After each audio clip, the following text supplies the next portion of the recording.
السلام علیکم۔ کراچی میں ایک اور افسوسناک واقعہ، گاڑی میں لڑکی کے ساتھ زیادتی کی کوشش۔ ملزمان نے لڑکی کو نشاور مشروب پلایا تھا۔ سنسنی خیز انکشافات سامنے آ گئے۔ کیا آپ حالات حاضرہ سے آگاہی حاصل کرنا چاہتے ہیں؟ خبر کے پیچھے چھپے اصل حقائق جاننا چاہتے ہیں تو ابھی سبسکرائب کیجئے جلمل پاکستان کو اور ساتھ ہی گھنٹی کے نشان پر کلک کر دیں۔ آپ کو بتاتے چلیں کہ گاڑی میں لڑکی کے ساتھ زیادتی کی کوشش کرتے 3 ملزمان گرفتار۔ کراچی کے علاقے ڈیفنس فیز 8 میں 3 ملزمان لڑکی کے ساتھ گاڑی میں زیادتی کی کوشش کرتے ہوئے پکڑے گئے۔ پولیس نے لڑکی کے ساتھ زیادتی کی کوشش کرنے والے 3 ملزمان کو گرفتار کر کے مقدمہ درج کر لیا، ساتھ ہی متاثرہ لڑکی کو اسپتال اور ملزمان کو تھانے منتقل کر دیا۔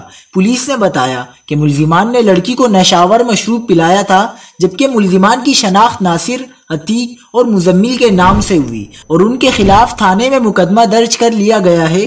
S S P south Asad Raza کا واقعے سے متعلق کہنا ہے کہ ملزمان کو ڈیفنس فیز 8 میں خیابان اقبال روڈ سے گرفتار کیا، جو لڑکی کے ساتھ زیادتی کی کوشش کرتے ہوئے پکڑے گئے۔